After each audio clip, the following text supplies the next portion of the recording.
Welcome to Free Grammar Lessons. In this video, we will learn the basics of subject-verb agreement.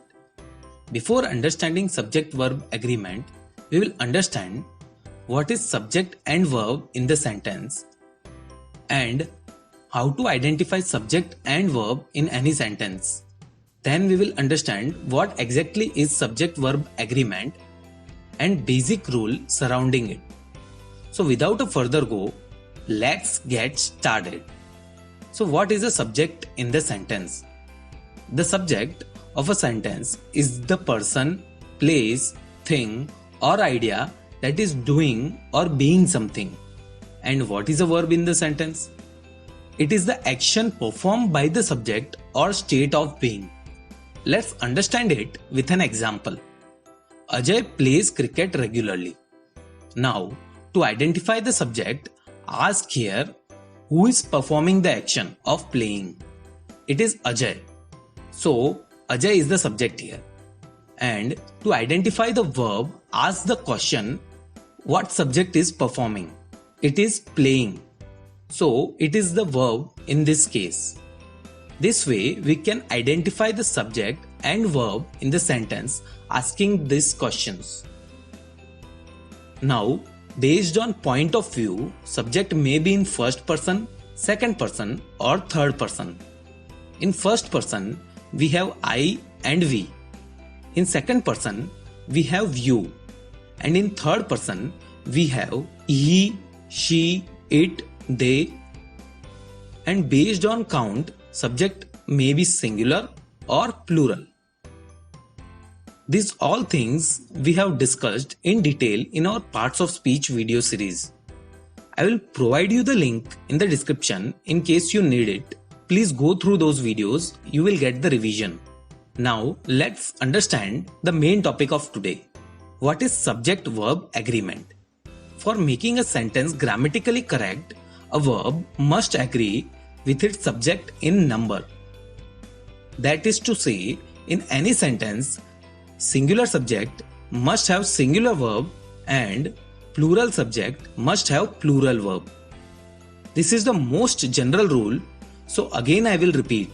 Singular subject must have singular verb and plural subject must have plural verb. Please note, this statement holds true only when subject is in third person. Now, let's look into examples to make things clear. Let's look into example where subject is singular. That monkey eats banana. Here, subject is monkey, which is singular. So, verb will also be singular. In this case, it is eats. Let's look into one more example. This car goes fast. Here, the subject is car, which is singular. Verb will also be singular. In this case, it is goes. Now, let's look into same examples where subject is plural. Those monkeys eat bananas. Here, subject is monkeys, which is plural in form. So, verb will also be plural in form. So, in this case, we used eat. Let's look into the next example. These cars go fast. Here, the subject is cars, which is plural in form. So verb will also be in plural form. So please remember this rule. The rule is that singular subject has singular verb and plural subject has plural verb. Please note, we have seen examples only where the third person is used. Now let's look into examples where subject is not in third person. I read newspaper regularly. Here, I is singular, but verb read is in plural form. Let's look into one more example. We read newspaper regularly. Here, we is in plural form and verb read is also in plural form. So, in case of first and second person, there is no rule of singular subject, singular verb and plural subject must have plural verb. Please remember this concept also. There are some important rules related to subject-verb agreement. Those rules we will discuss in next video.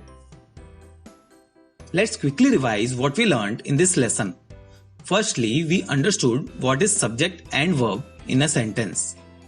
Then, we understood how to identify subject and verb in any sentence. Then, we understood what is subject-verb agreement. Finally, we went through some of the examples of subject-verb agreements